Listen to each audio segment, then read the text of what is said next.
L'honorable député de Drummond. La coalition Sauvons-Lacé qui nous apprenait dans une lettre ouverte que l'ONF a décidé de moderniser son programme d'aide au cinéma indépendant. Moderniser, ça devrait vouloir dire améliorer, mais malheureusement, on est bien loin de ça. Avant, pour avoir accès aux salles de montage de l'ONF, il y avait 2 conditions.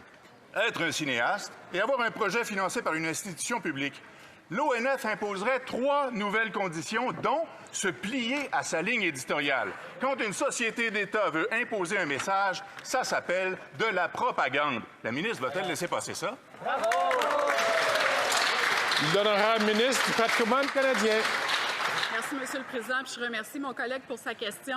Je suis bien consciente que présentement, l'ONF regarde son programme qui soutient les producteurs indépendants. Ils ont un mandat qui est clair, c'est-à-dire de soutenir les producteurs indépendants dans toute la diversité, y compris le français.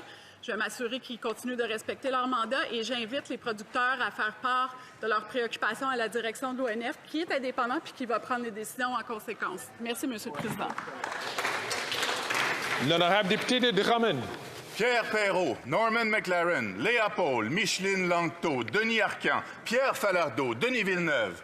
Tous ces cinéastes québécois ont pu bénéficier de l'ONF, véritable laboratoire pour notre cinéma indépendant et audacieux. Et il y a fort à parier qu'aucun ne correspondrait aujourd'hui à la ligne éditoriale de l'ONF. Surtout, qu'aucun n'accepterait de se soumettre à une ligne éditoriale. On le sait que l'ONF est indépendant. La ministre n'a pas besoin de nous le rappeler, mais on pensait que notre cinéma il était indépendant lui aussi. La ministre peut-elle rappeler alors de l'ONF pour qu'il lâche nos cinéastes avec ses critères idéologiques? Bravo!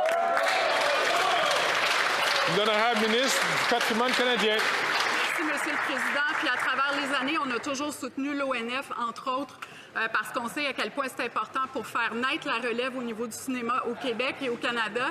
D'ailleurs, tous les noms que mon collègue a nommés, je pense, soulignent à quel point on a du talent puis de la diversité, de la qualité ici au Québec et au Canada. Donc, on va continuer de les soutenir et c'est pour ça, d'ailleurs, qu'on a augmenté à peu près tous les budgets en culture parce qu'on sait à quel point c'est important. Et ça, on le fait parce qu'on croit dans nos talents, on croit dans l'importance de la culture et on va continuer de le faire, Monsieur le Président.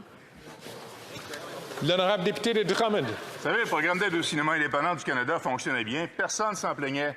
Mais il manquait un peu trop de contraintes au goût de l'ONF. C'est comme ça partout maintenant avec les sociétés d'État. Laisser les artistes être des artistes, c'est plus une option, faut croire. Faut leur dire qui être, quoi penser, comment s'exprimer, sur quels enjeux. Faut les formater, les mettre dans des cases tout le temps. Le cas de l'ONF qui est inquiétant. C'est normal que le milieu culturel se mobilise et s'insurge. Maintenant, de quel côté sera la ministre? Du côté de l'art ou du côté de la propagande d'État? L'honorable ministre du Patrimoine canadien. Monsieur le Président, je salue le travail des producteurs de la coalition et de tous ceux au Québec qui se lèvent continuellement pour demander aux institutions de les soutenir de façon adéquate, et également au gouvernement. Et on est à l'écoute, on l'a démontré budget après budget depuis 2015 en instaurant des nouveaux soutiens, notamment du côté de Téléfilm. On soutient l'ONF, on a rajouté de l'argent dans le Fonds canadien des médias. Tout ça pour s'assurer qu'on a la diversité au niveau du contenu, qu'il y a la capacité pour les producteurs d'amener leur talent à nos écrans et de faire rayonner le Québec et le Canada partout à travers le monde. On va continuer d'être là pour notre industrie culturelle, Monsieur le Président.